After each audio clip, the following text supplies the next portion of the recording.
Good afternoon or good evening. Let me see now.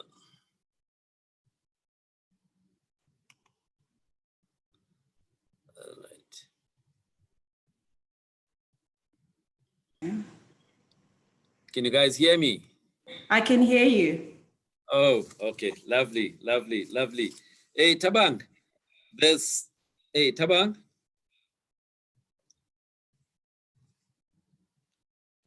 No, Spelela, you're perfect. Okay. All right, perfect. Thank you. Right. Tabang.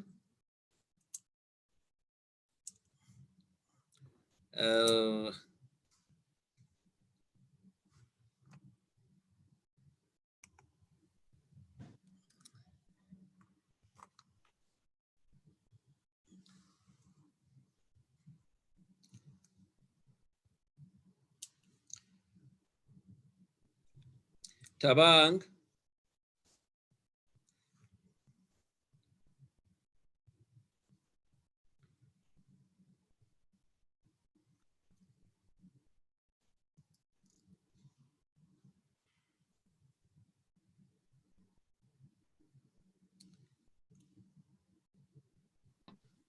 Can you hear me now? Yeah, now I can hear you. All right. Okay, great stuff. Your picture, there's some light reflection. Light. There's some Okay. reflection that comes. Like this? Yes, like that. Okay, let me try and fix it. Please. Let me try and fix that. Okay. All right, we've got 10 minutes to go. No problem. All Let right. me see. Lele, how are you? Okay, so sorry for me. Just trying to see if we'll actually create better lighting. Not. Okay. Let I'm me good. see. How are you doing? All right. I need more lighting from you. From me. You see, you've got more melanin than me. Let me try change situation. Okay. Okay.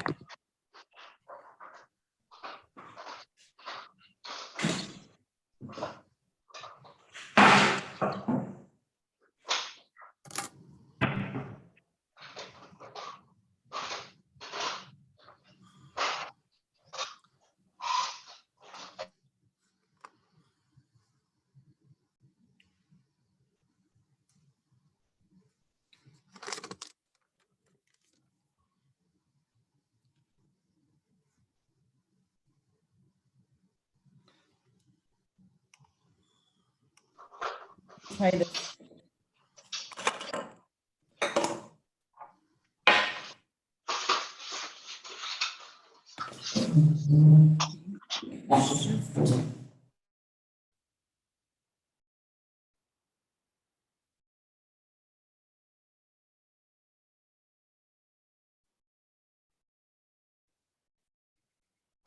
Is that better? Let me see now. Okay. Say something so that you can appear. Hello? Yeah. Wait. Unless alternatively. No. You're good. But you see now, your hair, you need to go a little bit down so that we can see the whole face of it. Yeah. Let me see what I can do. Let me try another trick. Lower your seat down a little bit. Nope.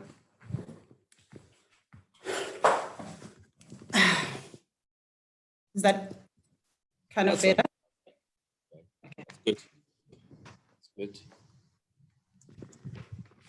You get to see the contents of my home. Let's hope you've not just been cleaning inside of you. You've also been cleaning the house. Of course, I had. I've had to. Yeah. This out. Elevate myself. Hey, Taba. I see. Trying to block them. Yeah, it's like sun rays that are coming just in front of you. you know, they Yeah, make I'm it. keeping it up. Is this better? All right, let me see. Just hold on. Right, yeah, say something. That looks much better, but Yeah, say is something. this better? Much, Okay, yeah. can you hear me now? Yeah, I think that one is perfect. Don't go up. Just Okay, I just need to adjust my table then. okay. Please do. Just so these are the technical things, eh? Yeah, Yep. it's important so that, you know, when you're sharing this thing with your friends, they see the best of you. Yeah. I know Pelele will be sharing it, you know, before the end of today. I've been asked by so many people already. Yeah, you'll have it ready within 10 minutes of finishing. Okay, no, that's not working. Okay. This light business is an art. Yeah, it is. It is. But as long as you have like a light background behind you, it normally works because, yeah, because then at least it provides a contrast. Is this better? Yeah, that's good. Okay. That's good. Tabang, are you settled? We've got 6 minutes to go. Situate myself properly, comfortably. 6 minutes, no problem. So I'll. Coming. All right.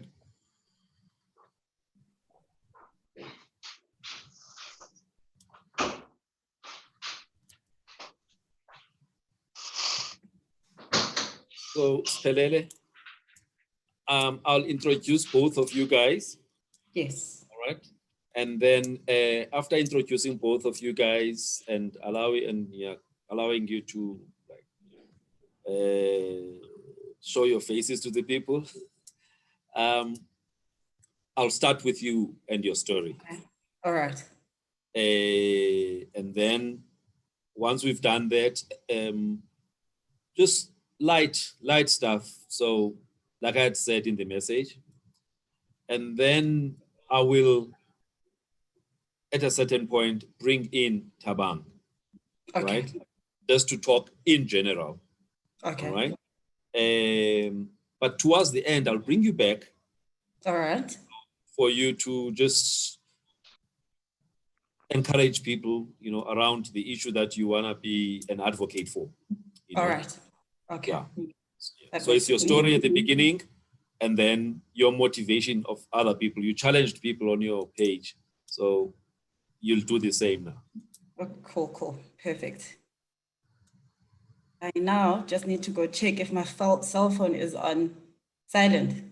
Okay, fine. We've got 4 minutes. Okay. Ooh.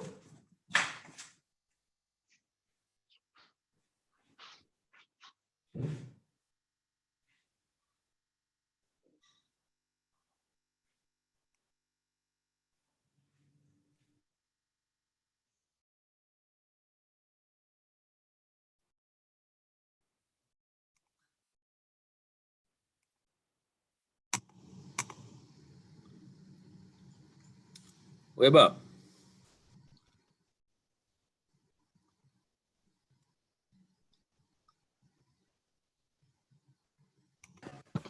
I was saying that I must share my story, right? Yeah. So sharing my story. To your level of comfort. So don't go to anywhere where you're not comfortable. All right.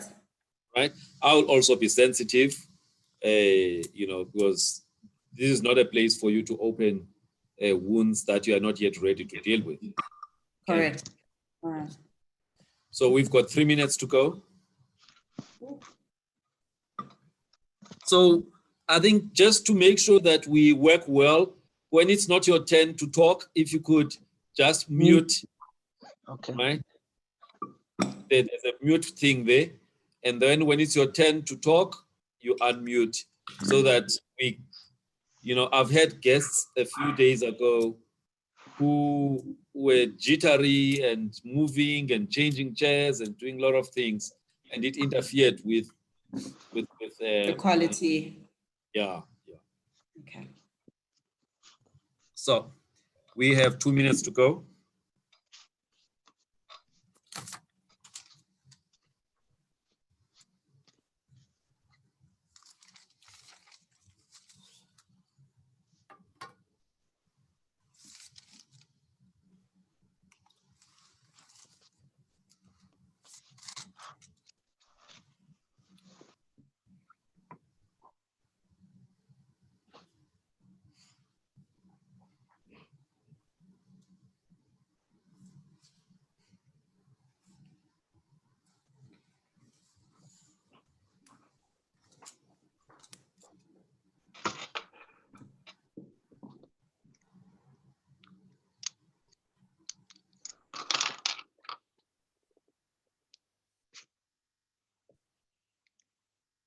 One minute to go.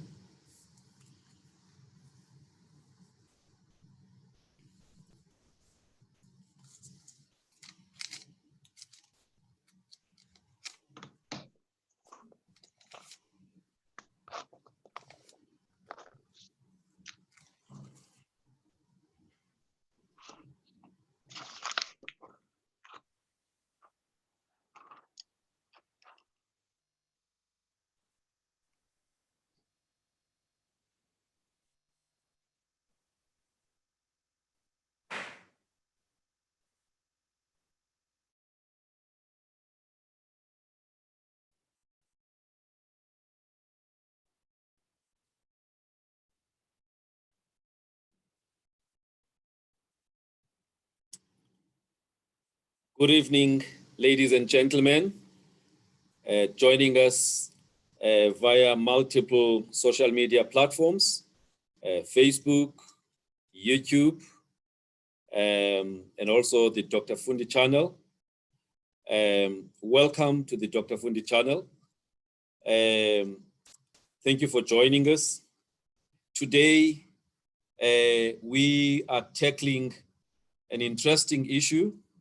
The topic that we are tackling today is that of COVID-19 pandemic lockdown blues. That's how we've decided to just, put the topic that we're dealing with the lockdown blues. We are on day 24 of lockdown in South Africa. We still have another almost 11 days to go, assuming that there will be the lifting of the lockdown. Now, I am joined by two guests today. The first one is Ms. Siphelele Njokweni. Siphelele Njokweni is a 33-year-old young lady who a few days ago on social media, Facebook, she decided that she wanted to come out and tell her friends on Facebook that she has been living with a mental illness. She came to that decision after some introspection as she was having a lot of idle time, during the lockdown. Now, I will be asking her a lot of questions around, her journey and what motivated her to actually come out and what does she hope to achieve with what she has done.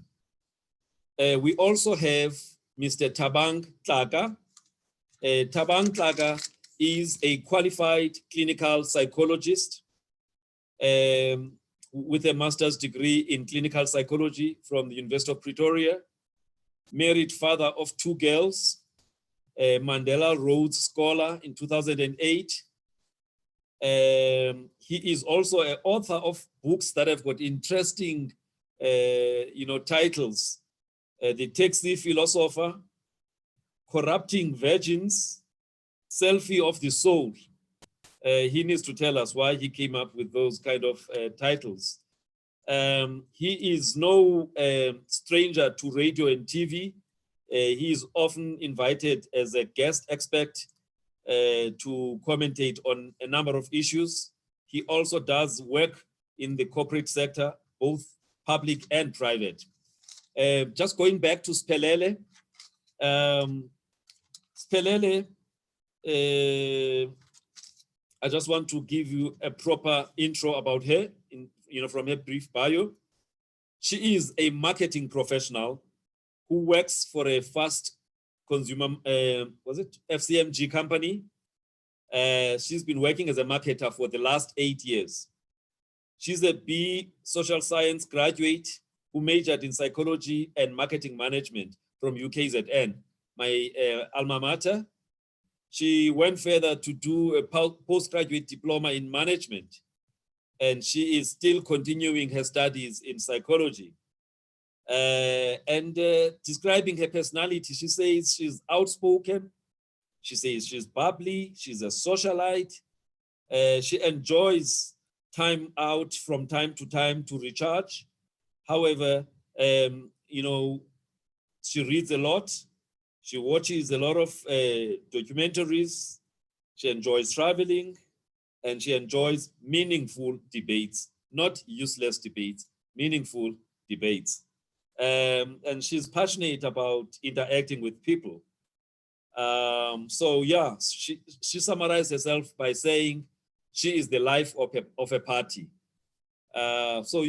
We will hear from both of them. My guests, Spelele Njokweni and Thabang Xaka, welcome to the Dr. Fundi platform.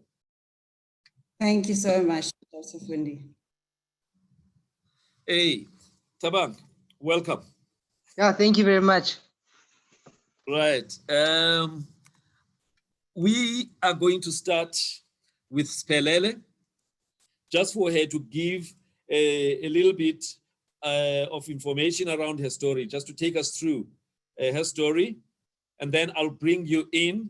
And then from then onwards, I'll alternate between the two of you guys. Is that okay? That's all right. That's fine. All right. Spelele, on the 28th of March, you decided to post a video that you had made, and you posted this video because you wanted to share with your friends on your timeline. Just take us through that. I'm not sure what day it was, in terms of the lockdown, but anyway, it was during the lockdown, the first phase of the lockdown. Correct. So Dr. Fundi, it had been coming out per se, had been quite, it was one of those things that I had been passionate about wanting to do. It was on the decks, but it's not something that's easy to really, share with people, because mental illness is still very much stigmatized. People have a view of how mental illness looks like. The life of the party cannot be sick.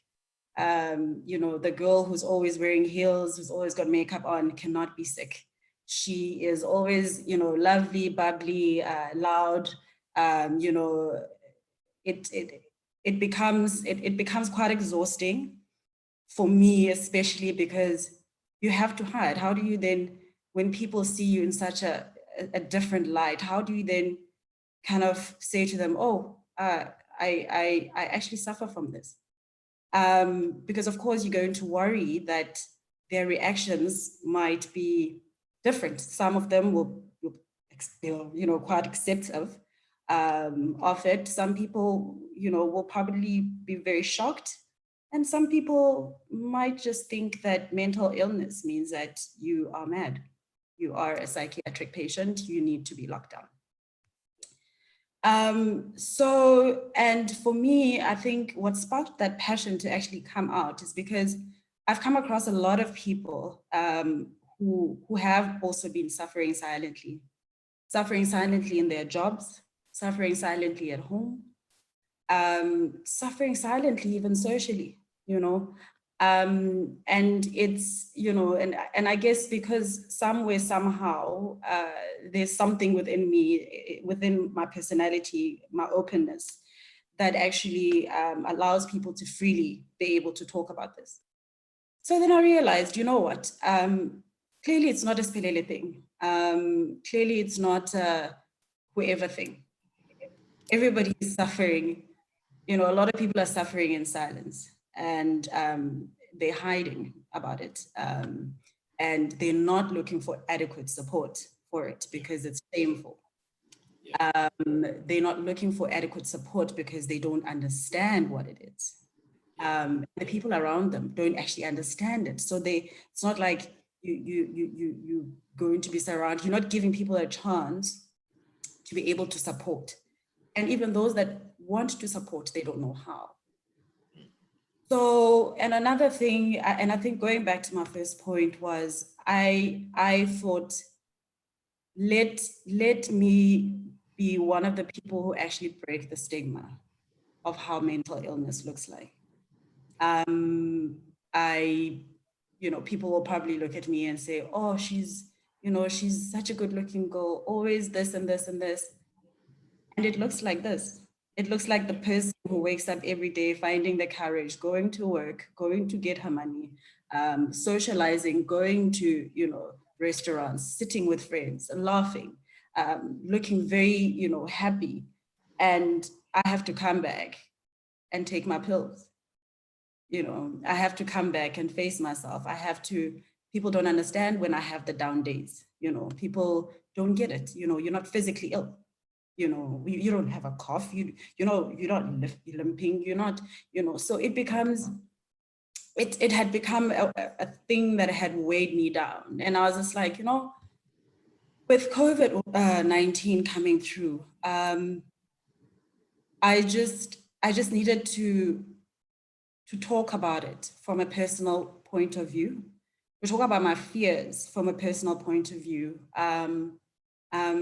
It's very easy for a person like myself and some people to kind of crowd yourself with a lot of things, crowd yourself with work, with books, with people all the time, just so that you don't have that quiet time to think about your triggers. So, and I think for me, I realized that if I'm feeling like this, there are a lot of people who are probably going through the same kind of anxieties. And I think for me, it was more of a, let's chat. I've opened up, and I'm giving you the opportunity and the platform for you to, as my friend, to share your part, to know and understand what it is that I'm going through, to impart some knowledge, and for you to seek out help. Should you need any help. I think the bulk of it was an opening of a lending hand, whether people need help, whether people are less, people want to hear your story. I'm willing to tell my story. I'm willing to tell my story about me, being hospitalized, for depression and anxiety and a lot of other mental illnesses, So, and it's not anything shameful. And the amount of feedback I got was so overwhelming. People writing on my DMs saying, thank you for coming out. That was so courageous. It's given us hope, because we've been hiding also in the closet, and just the fact that you've spoken out about it gives me hope that I can actually get to the place that you are and be able to talk openly about it. So, and India, there were a lot of tips shared by people who also suffer from mental illness, and some who don't actually suffer. You got the meditation, you got the writing down on journals, you got the exercises, etc. It was quite insightful. Yeah. Now, all right. I listened to your video. It's about just over 3 minutes long. And, there's a few things that, that touched me in that video. One of them was, now that it's locked down, you are forced to be at home. Correct. You are not going to put on a mask that you normally put every day before you go to work. You are not going to be prepping yourself, for human interaction to hide how you feel inside. Correct. You are now going to have to face yourself within Correct. where you're staying. You are going to face your demons for 21 days. You are going to face your thoughts, although you saw that as a scary thing. You are a person who normally keeps things inside. Now you've got no option but to actually face yourself and actually share. You don't know how all of this or where it's going to take you to. However, you feel like you need to share. So that thing about putting a mask, we'll come back to that because I think, Tabang, you'll help us make sense about people who on the outside, they appear okay. They have consciously decided that they will put on a mask. They will go on with their day-to-day work. They will be productive at the workplace, all right?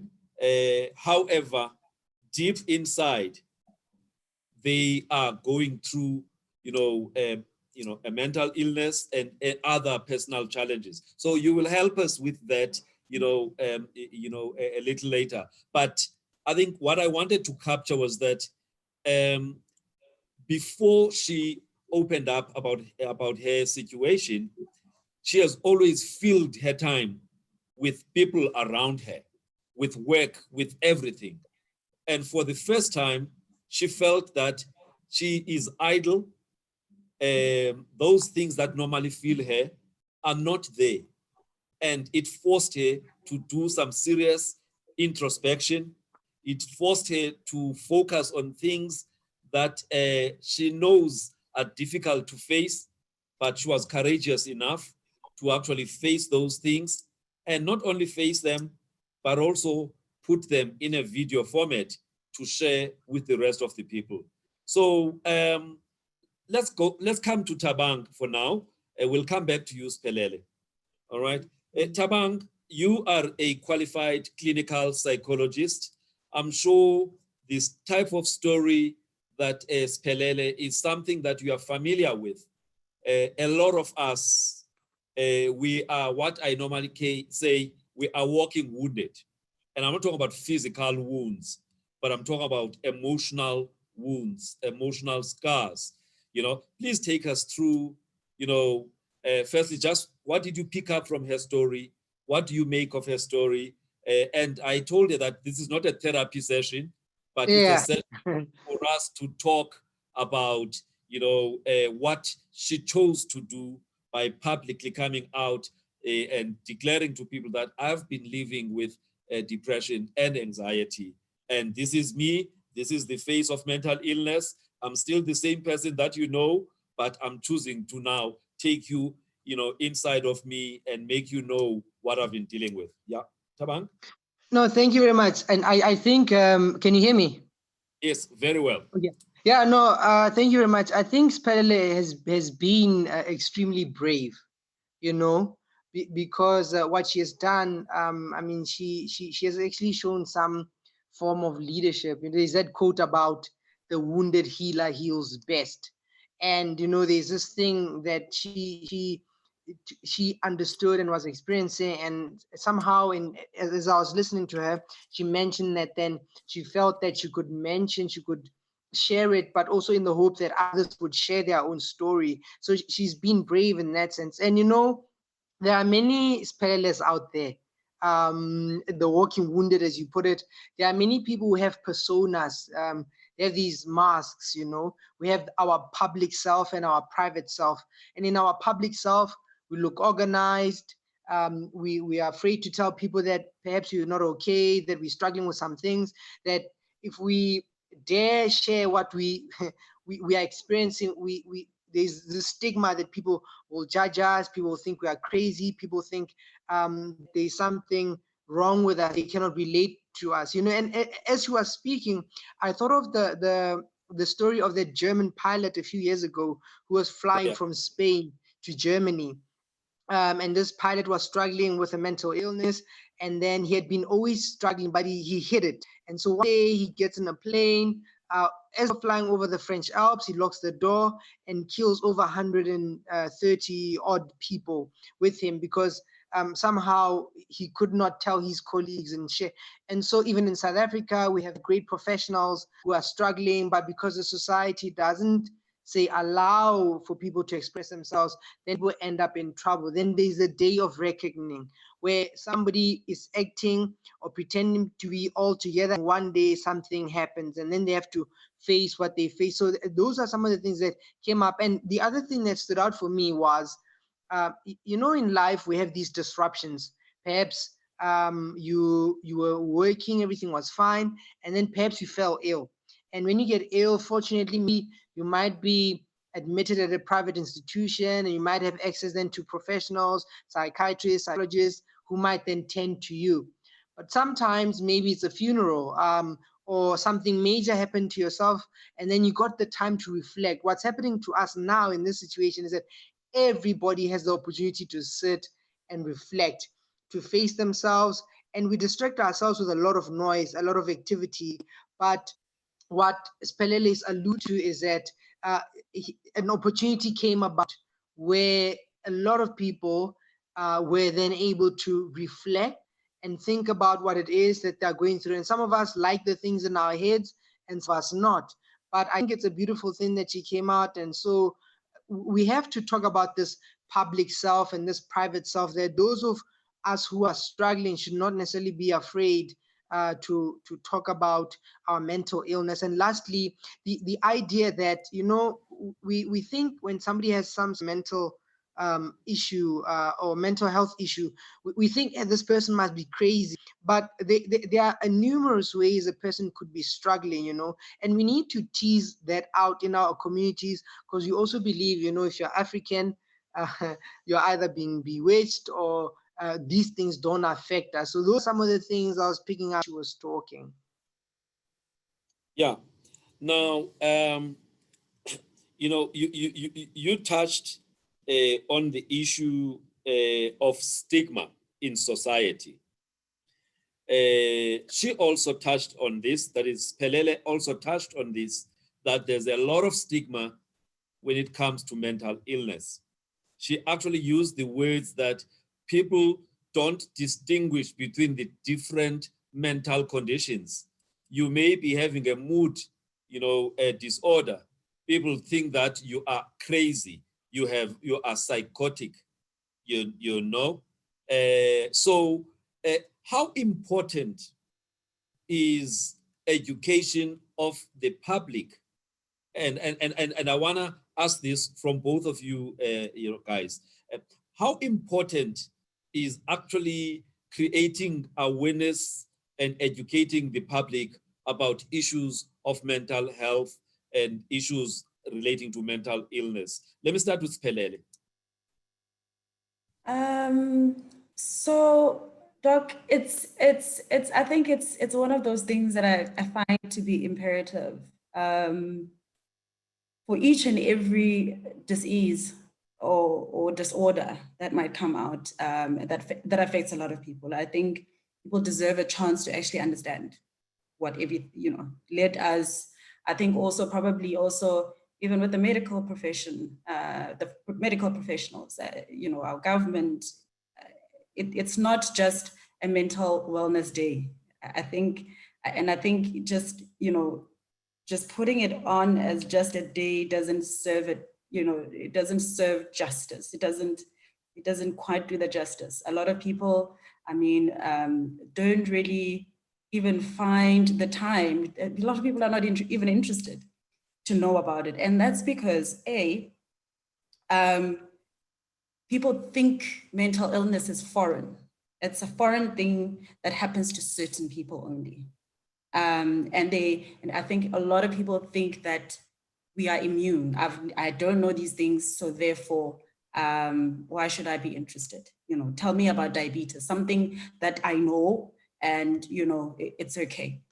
So, and then of course, it's also kind of like, I always liken it to maybe the stigma of, you know, HIV also, you know. it was once hidden. It's something that is, now it has now, come to the fore. People are coming out, people are healing, and why can't we have the same stance when it comes to me? This is a silent killer. You are fine the 1 minute, and then the next minute you are gone. I have heard of so many, cases of people who have just been like, I don't know what's going on in my head. I feel X, and I've been feeling like this for a long time. Especially in the Black society, some people in the Black society don't actually even understand that there's, that there's help. And even if there is help, there's psychologists, there's, nobody wants to go because that's just not African. So I think we need to start having the conversation a lot more aggressively, a lot more. People are breaking down in their jobs. People are suffering in their corporate jobs, in everywhere else. People aren't able to support people because they also don't know. How do you explain to somebody that today I just don't feel like seeing people? Today I'm just not feeling well. How do you explain that in grave detail so that another person can understand? And I think it's not about Espelele who just comes and then teaches her immediate people, and that's if they're interested at all. I think a bigger conversation needs to be had, because then it's still going to be a vicious cycle of, prioritizing other sicknesses versus others. And this is a real illness. It affects your daily functioning. Waking up every day is like you woke up today and you were able to get up, take a shower, put on your makeup, put on clothes. It's a victory on its own every single day. So I think other people might also be misinformed, because like I said, you look fine. I don't see anything wrong with it. So you're the life of the party. You're the life of the party, you are joking, you are laughing, you are doing this, and it becomes so unbelievable. It becomes so unbelievable. And I think it's because they think mental illness has a certain face. It looks a certain way. It looks disheveled. It looks like a person who hasn't bathed in days. It looks like a person who's out in the streets. It has a vast array of faces that are not it. So, and then yes, there's the stigma that gets attached to it.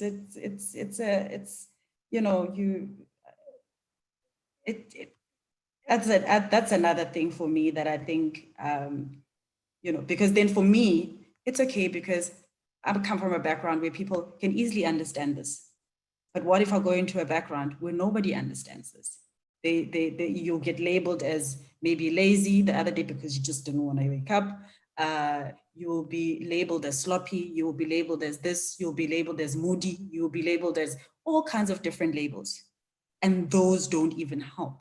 So how do we then normalize an illness? It's just about normalizing and making people aware that it exists and it looks like this and these are the symptoms. Tabang, the issue of stigma, but I think before you deal with that, there's something that's interesting that you said earlier. This thing of people having multiple personas, a public persona and a private persona. And in the morning, somebody gets themselves together for the public. They come back home, they take off the mask. Now, from a psychologist or psychology point of view, that's almost like a double life. I'm sorry to put it in such a lay way, but you are navigating two worlds every day. Just talk to me about that. Yes. So, I mean, as we grow up, as we grow up and as we are socialized, we receive cues from our environments, you know. So you grow up in a family, you're a child, excessive, and you are slowly taught that the behavior is not okay, you know. You cry outside, you can behave in the house, you start now picking up the person. Okay, in the house I can be this person, at home, outside I can be that. You go to school. Your line Yes? is a bit funny. Not clear. Yeah, just sit. Okay. Yeah, just sit still and just project nicely so that we can hear you. No problem. So I was saying it's in the way that we are socialized. Is that better? Yeah. It's in the way that we are socialized, and that we receive these cues from the environment. First, as children in the house, we are told that, you know, you behave in the house and you behave that way outside. It happens in school, and then it happens in the workplace. And then we become these disconnected, unintegrated people, because we've come to learn that some things are okay in front of people. Like, I can't go at work and cry. If I cried at work, it's such an embarrassing thing, because the looks we'd get, the feedback we'd get. So we've learned somewhere that it's not okay to look that way. It's not a good look for work. There's this then idea about what work is and what a well-organized person is. And then we say, Sebenza, you know, you are strong, you are tough. And then we have this picture of toughness. We read from means you struggle to hold two ideas, that somebody could actually be having a good time at work, travel, or be okay at home, things better at work. So we struggle to understand this to be both. So we these lives, and The we line is shift. a bit bad again. The line is a bit bad. Just project, but Sit still. Yeah, sit still. Yeah. Yeah. No problem. So we live these unintegrated lives where we behave differently in different spaces. Where we might fare better is to actually become the same person in different environments. That you are actually the same person at home, the same person at work, the same person in relationships. So we haven't integrated that, including our experiences, things that we've gone through. We haven't learned to integrate them as part of who we are, so that we can, our personal and our private can be one, so that we can function properly. And this usually comes from how we grow up and are socialized, and we get feedback from the environment that you cannot be this person. I think, and people who get to a point where they stop pretending to themselves. When people say, you know what, this is me, I have this issue, they fare better, they function better at work, they deal better in relationships, because they've made peace with themselves, and then they don't have to shift in front of other people. So and so that's what we have to help people do, to understand that it's better for you to integrate everything that you are, your hurts, your hopes, the good sides, the bad sides, that is all one, and you can be both. You don't always have to be together. So you're basically saying consistency across various aspects of your life, and authenticity, being authentic to who you are, the good and the bad out there, and people accept you as you are. Is that what? Yes, actually, you know. Yeah, you can continue. Is this saying that people suffer from up to syndrome? You know, what will people say? Yeah. So a lot of people struggle with that, too concerned about what will people say, that you struggle to achieve your own goals, to be your own person, because you are too concerned about how other people will respond. And if you are that kind of person, it's very difficult to come up with your own goals, pursue your dreams, speak freely in relationships, and be the person that you can be, because you're too concerned about how others will respond. And I think part of it is because we haven't learned, as I said, to be integrated, and we haven't learned boundaries. We haven't learned that I am also important, that why should I pretend and be together for other people? That it's important for me to be myself. And if I'm myself, then I can love people properly. Then I can grow as well as I need to do. So if we struggle to do those things because of a lack of integration and just struggling with boundaries, then we will not fulfill our goals and our hopes. And my encouragement is that if people can get to a point where it's okay to be you, that you need to take off, that your mental health is an hour thing, a weekend thing, that you're 365 days a year, 24 hours a day, that's you. And so if we can combine all that, and I think people would fare better in how they operate and how they relate with other people. Okay, yeah. Now, Spelele, let me come back to you. There's something that you mentioned, which I just want to take you up on. You said there is a belief out there that mental illness is un-African. I'm not sure if it was you or it was Tabang, but I just noted that there is a perception that if you are African, you cannot have mental illness. It doesn't help that some past leaders of this country or some past leader of this country did publicly say that stress is not something that affects Black people. But I won't go further to say who that is. Now, have you since you came out and your people, in your timeline have been, either DMing you and whatever, what has been, have you picked up that sense that amongst the people around you, they don't really believe that you have a real problem? You can't, have a problem. You are the bubbly one. And anyway, you are a darkie. So mental illness and darkies, they are not on the same WhatsApp group. So I think for me, it's been it's been twofold. There are a lot of people that I realized, especially on my social media platforms, that are quite knowledgeable, that are Black. They themselves suffer with mental illness. And then of course you will get the other part that will tell you that it's all in the mind, you just need to pray it away. Have you done a cultural ceremony? We are Twasa. There's so many different interpretations of what mental illness is, especially using an African paradigm. So it becomes quite challenging to now try to convince somebody that things work together.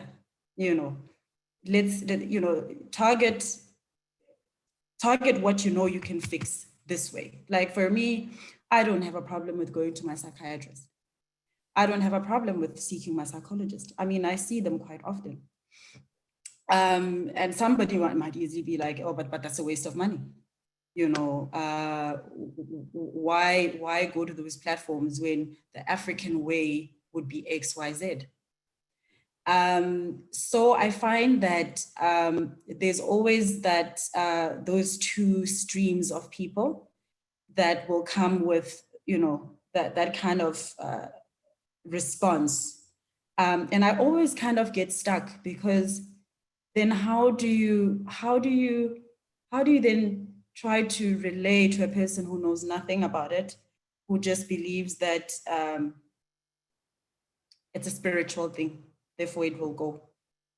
And I've come across a couple of people who have had friends telling them it's a spiritual attack, and therefore you just need to pray it away, just take out all the pills, stop drinking them, without also understanding, the chemistry of the body, the chemistry of the pills, what happens when I stop taking them, what happens when I don't take them. There's one thing to stop, there's one thing to just you miss your dosage, and what happens when I'm not on the pills anymore. And of course, it's not to say that the pills are a one-stop solution. They do their own job, hence there's psychotherapy that is there to do the other job. So, and I think a lot of people tend to want quick fixes, they tend, I remember even when I got diagnosed and then the weight issue came because the tablets that I was prescribed got my weight. I gained 20 kilograms within a space of a couple of months. And, for a person who sees you on the outside, the first reaction would be, stop, stop taking these pills. And so it's just been, and of course, it's also going to be an internal conflict, but at the end of the day, I think it's up to the person to see what is good for them. This is good for me. Going this route was good for me. Maybe also because I partly studied it, so I understand exactly what's going on. So it becomes easier for me because I'm more open-minded to it. I've had first-hand experience and I've read about it. But then what do you say with somebody whose only picture of a mentally ill person is the guy that is from a psychiatric ward who's been there for ages, and it's a madness. They're mad. They are like this. They are like this. So how do you now explain to somebody whose only reference of mental illness is exactly that? Tabang, let me bring you back, man. There's a lot that she has said, and I think I want you to, there are two things I want you to take me through. Yeah. The issue of, I'll call them the African paradigm explanation of, mental health conditions. How much in your daily practice do you encounter situations where somebody doesn't really want to submit to psychotherapy because they believe they must go and do umcimbi, somewhere go high, that's the first part, that I just want you to talk to me about that. How much of a challenge is it, when you've been coming nicely with a patient, administering your psychotherapeutic interventions, and then the person is told at home, please come down to KZN or to Eastern Cape because we have to do some thing before you, that's one. But also, there's a number of Black people who don't understand the value of psychotherapy. That is the stuff that you guys are specialists on. And can maybe just unpack for people in a little bit the benefit of that, so that people stop thinking that, you just go there and sit. There's actually tools that you are administering and value that comes out of that. You're giving people skills to do things better going forward. So yeah, please take us through. Thank you very much. I've had the honor of, I see a lot of traditional healers in any case, they come there to therapy, and a lot of pastors and a lot of pastors' wives. And so we'll start with, so why are you here, And then people generally explain that, there are traditional things and then there are Western things. Then I've come for a Western thing. Then we try and tease out what that means, And what I find is, by the time the people who come to therapy would have tried a few things, would have tried, just out on my own, would have tried, say, maybe tried prayer, spoke to Papa, ceremony. So don't come. Your line is a bit bad again. Please sit still and just project. Okay. Yeah. Okay. So people come and they come there sometimes the last resort. So they will start working and talk there. Once you know the questions, people are open to what you are describing. I've seen that both with traditional healers, I've seen that with ministers, pastors, pastors' wives. And so they'll come there. And what people are usually concerned about in terms of ministry and spiritual things is people don't want, say, theories, things that are going to, the theoretical part that's going to, say, interfere with God's word. But I find that once you sit with a person and you help them see the connections, people then take up the process and they walk with you. I've seen this both with, say, traditional healers and, you know, church leaders. I've been to churches in terms of psychoeducation. And, you know, when you come and you teach, you help them understand that, okay, this is how a person is, this is how the brain works. Then you explain developmentally, you explain the disruptions. You know, people will come after church and they'll cry. They'll say, thank you, you know, thank you for speaking about the abuse. People thought I was imagining things, so I'm just being difficult. And you coming has taught me or has helped other people understand what I'm experiencing. So that's the first part of the question. We struggle as believe and African people, but it's a struggle at the beginning. Once they walk into it. So the second part of your question is that a lot of us go to understand, you know, you have the same brain you had as a child. And so everything during the day is connected to the experience that you had, the things that you've been taught. And so psychotherapy is helpful for you because when you talk, you integrate your life. You have different experiences that you make sense of things. And when you talk, you see different sides of the things that you're experiencing. And if you see different sides of the things that you're experiencing, you now have a perspective. This is usually what happens when people get institutionalized at a mental institution or a mental health facility. If you ask them, you say, what helped you? They say, you know, I was sitting in a group and I listened to other people. And you know, this is what I learned about myself. And this is what I learned about the disorder. Now their perspective has changed. And then they say, you know, I think I'm okay. I think I'm going to deal with my life like this. But nobody gave them medication, or they would have been taking medication. But also what helped was that they would have seen then their story from a different side, because people go with only one narrative. My life is like this, and this is how it has affected me. Now, when you sit with a new person, an impartial person, who's constantly challenging, reframing, giving tools to work with your life, you start out getting insight into the problem. And once you have a better understanding of what you experience, then you make choices, feel better, and you live better.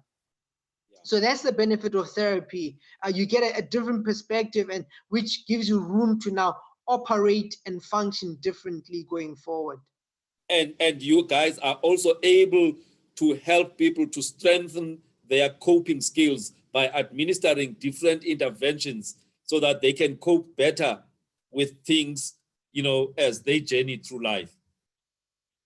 Yes, so the tools, sometimes people lack tools. Let's take a simple example of communication. You know, a couple will come and they'll be talking, they'll fight. And then you help them, you say, okay, let's just step back. Let's see the dance that you're doing. When you talk, you do this. How about we change it like this? And when people get tools, specific ways to use themselves, specific ways to use situations, sometimes administering psychiatric tests, and then their personality, how they function, and normally people are better and more options functioning, and they don't have to resort to the ways in which they've been behaving. Yeah. Okay. Now, Spelele, let's come back to you. Obviously, you know, you have shared your story. You've had positive feedback, but there will also be some negative feedback. There could be somebody out there who thinks you are attention seeking, for example, and stuff. But I mean, the majority, I'm sure, they are the ones who are positive, and those who give you negative feedback are a minority. Now, we are in lockdown at this moment. I'm not sure whether in your workplace you guys are working or you're also, closed because you are not a essential service. I am not sure. But one of the issues in the South African landscape workplaces, there's a number of studies that have been done by various people.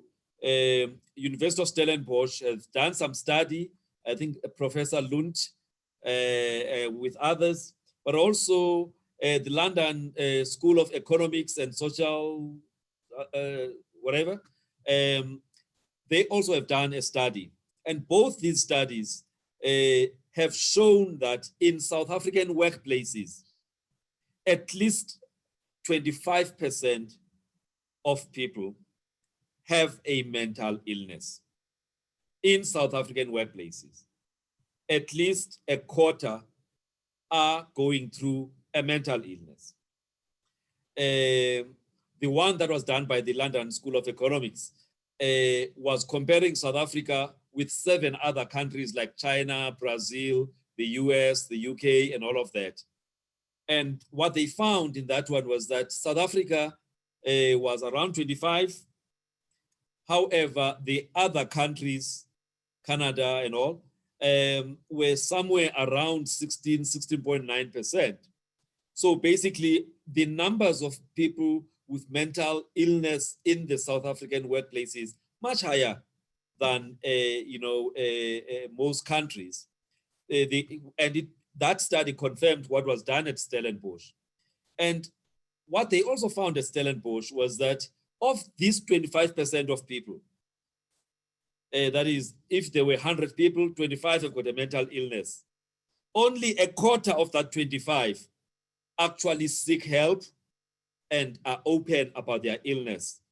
The 3/4 actually suffer in silence for fear of discrimination, for fear of stigma, for fear of not being considered for promotion, for fear that they won't be put into projects. Now, I am bringing that to you to say, as you were coming out to share with the people, wasn't that one of the issues then that might have crossed your mind, that by coming out, it might have some negative consequences when I go back to work? Oh, definitely. I think just never mind, just maybe going back to work.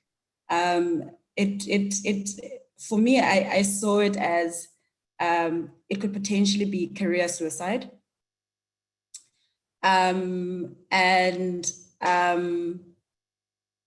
had to carefully think about it. And of course, the fear is there,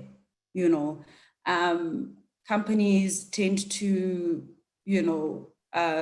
say we are advocating for all people with different illnesses. But in action, sometimes it's different. Or how they implement it is something also, So of course it's something that I had to think about, and it's kind of scary, Never mind, yes, I'm employed, but should I be employed elsewhere? Are they going to say, we've got a problem child, who's going to be coming to work with us? And there's different terms that they call people with mental illness. So it was something that I had to consider, but I think I had to have the conversation. It was one of those, if I die, I die. Yeah. So it was something that I knew that I needed to do. And if then I am the sacrificial lamb for the rest of everybody else who will have the courage, then I'm willing to take it. It's a passion point of mine. It's mental illness is not something that I can't just brush it off. I go to work like this. I go to work with it. I don't divorce myself from it when I get to work. I experience everything at work, and I still need to hide it because yes, it's not, people don't really get it. People don't really understand it. And people, because of the stigma, you spoke about attention seeking. I mean, I remember earlier on in the years, for anybody that was, you know, suffering from any mental illness, it was just like, hey, well, you're just trying to seek attention. Are you coughing? Are you this? Are you that? You know, and luckily for me, I come from a family that is, you know, a lot more well-versed in issues of mental illness. So yes, definitely, I had to think about that. I had to think about what next, you know, what if I get a backlash? What if in the next job I ever apply for, you know, they've seen this, they've seen my video, they've seen the post that I, you know, that I've posted on mental illness. And then of course, they're not going to say we've discriminated against you on it.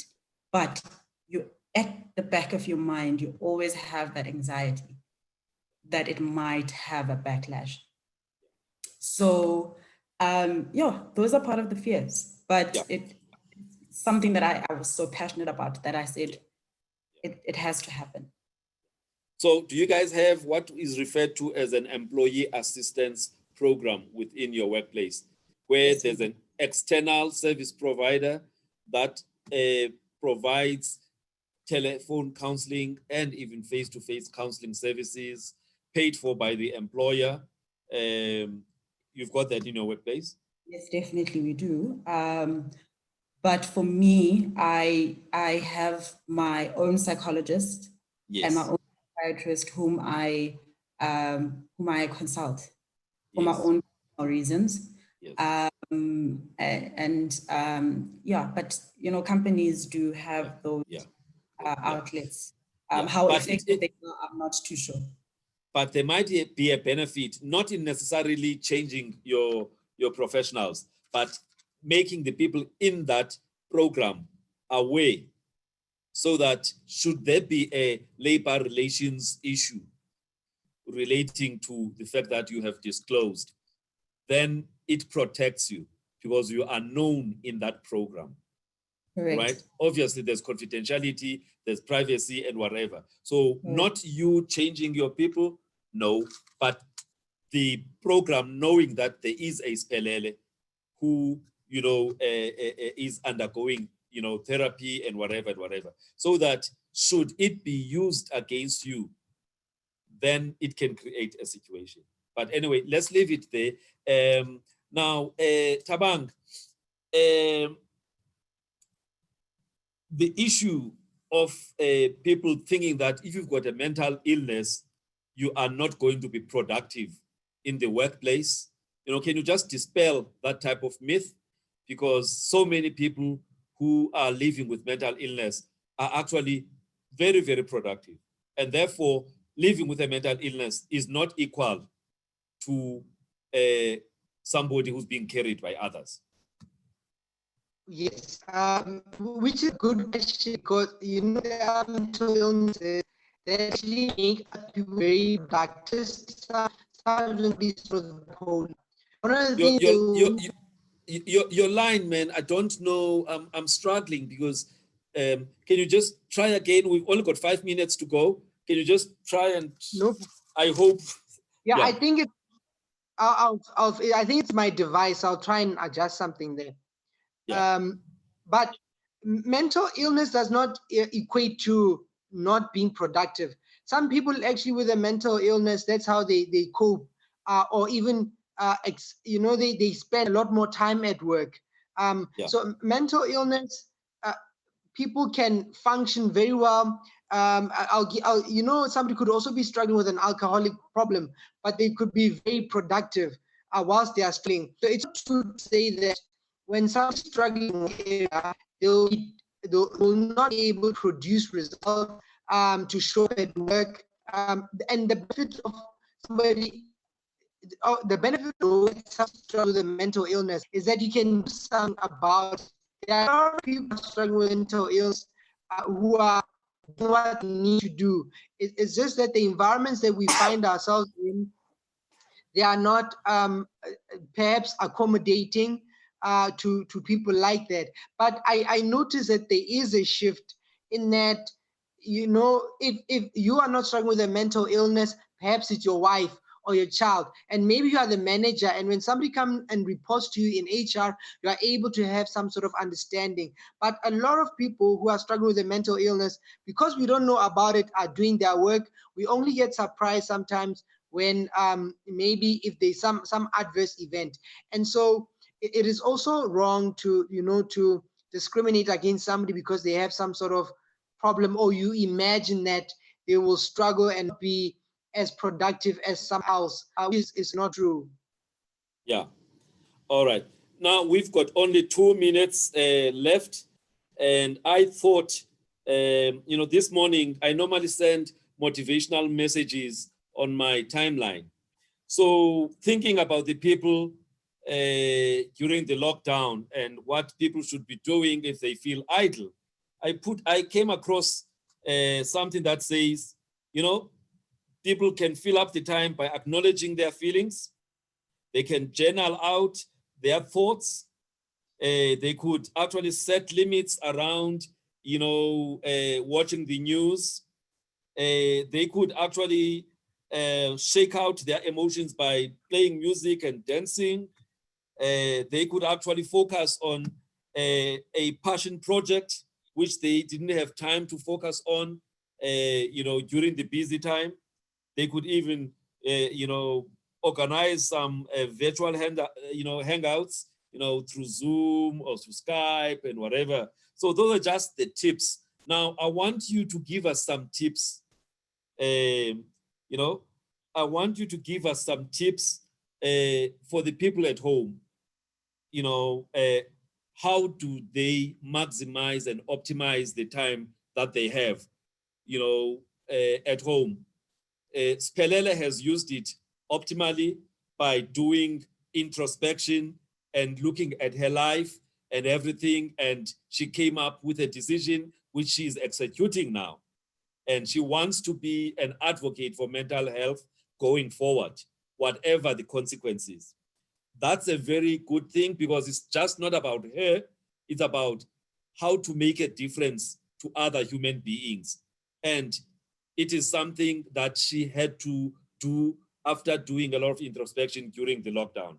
Now, what advice are you giving to people, on how to do something meaningful, so that when they look at the 35 days of lockdown, there is something that they can say, out of that lockdown situation, this is the good that came for me, my family, but most of all, contribution to humanity. Is it Spele? Ngizakuwe baba. Tabang. Okay, yeah. So someone to spell the myth that will always have time, and so there is something as well. Time today, it's important to use your time, and one of the things that helps us use our time is structure our days. When brain has a structure, for example, in the morning, maybe I'll focus on this activity. In the afternoon, maybe I'll do that. In the evening, I'll do that. The ability to maintain your mental structures and have routines will help you be productive and get through the lockdown. So I'll say those two things. If we shift our minds that we don't have time, some of us are going to wish we have this time after the lockdown. And some of us are actually going to marvel at the fact that we were not able to just use our mornings, use our afternoons, and use our evenings. So my encouragement is that dispel with the idea that there will be some other time in the future. You only have now, use now, and structure your days. Do something, maybe pick one major activity in the morning, in the afternoon, and evening, because right now you can do things that you always want to, never have time for. Pelele, we are wrapping up. I'm so proud of you. I'm so proud of the fact that you've decided to, they say that you take the bull by its horn, irrespective of the dangers that come with that. So what's your parting shot to fellow lockdowners out there? So I think for me, it's all good and well to have all these nice tips and tricks, but also to those that aren't able to do it, it's okay. You will wake up tomorrow and try again. because I sometimes feel like the pressure gets too much. And, you know, because you didn't, you know, follow that, that exercise routine, you didn't meditate, you didn't do this, you tend to feel like a failure. And I'm saying, it's okay. It's okay. Dust yourself up and try again tomorrow.